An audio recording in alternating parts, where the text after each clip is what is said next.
Lok Sabha seat पर सोमवार को मतदान होने के बाद नई बहस शुरू हो गई है। दरअसल पूरे तेलंगाना राज्य में हैदराबाद से अलग सीन दिखाई पड़ा। पूरे तेलंगाना में करीब 64.93% मतदान हुआ, जबकि हैदराबाद लोकसभा सीट पर सिर्फ 41.4% मतदान हुआ है। पूरे तेलंगाना में साल 2019 में 62% के लगभग मतदान हुआ था, लेकिन हैदराबाद में 44%।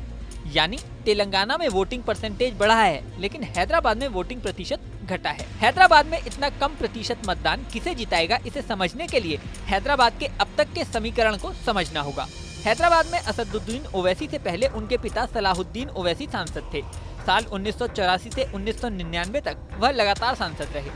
साल 1999 में जब अंतिम बार उन्होंने चुनाव लड़ा, तब 69% के करीब मतदान हैदराबाद में हुआ। इस चुनाव में बीजेपी के बादाम बल रेड्डी को उन्होंने 60,000 वोटों से हराया। साल 2004 में ओवैसी पहली बार चुनाव में उतरे और बीजेपी कैंडिडेट को करीब 1 लाख वोटों से हराया।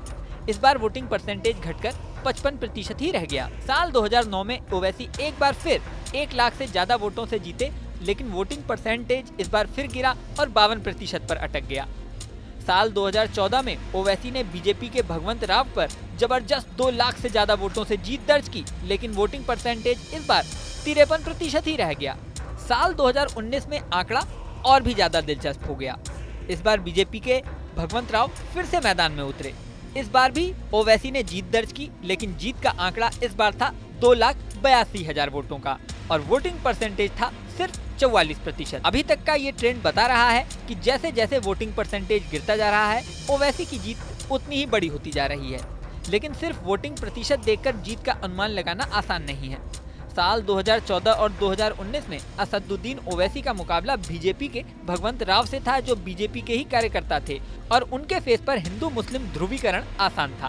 लेकिन माधवी लता के साथ खास बात यह है कि वो बीजेपी की कार्यकर्ता नहीं रही, बल्कि पहली बार बीजेपी में शामिल हुई हैं और बीजेपी के टिकट पर चुनाव लड़ रही हैं। माधवी लता बेसिकली हैदराबाद की सोशल वर्कर हैं। वो महिला चेहरा हैं और मुस्लिम महिलाओं के लिए आवाज उठाती रहती हैं। 3 तलाक के खिलाफ कैंपेन चला चुकी हैं। ऐसे में अनुमान लगाया जा रहा है कि माधवी लता को महिला वर्ग से खास समर्थन मिल सकता है और मुस्लिम महिलाओं से उन्हें वोट मिल सकते हैं। अगर ऐसा हुआ तो कम वोटिंग परसेंटेज भी मुकाबले को कांटे का बना सकता है। बात कम वोटिंग परसेंट की हो रही है तो यहाँ एक खास बात ये भी है कि माधवी लता ने वोटिंग वाले दिन आरोप लगाया कि बड़ी संख्या में हिंदू वोटर्स के वोट काट दिए गए हैं।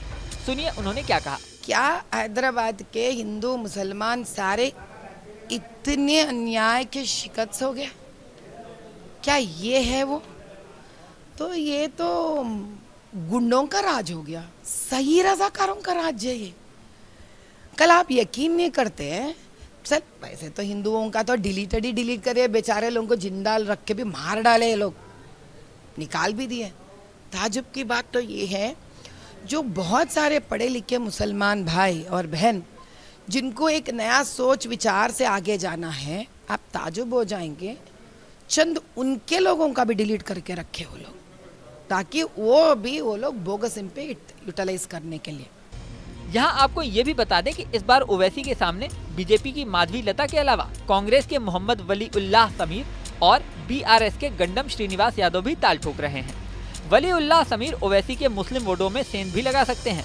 अब इस बार कम होता वोटिंग परसेंटेज किसको जीत दिलाता है, ये रिजल्ट तो 4 जून को ही सामने आएगा।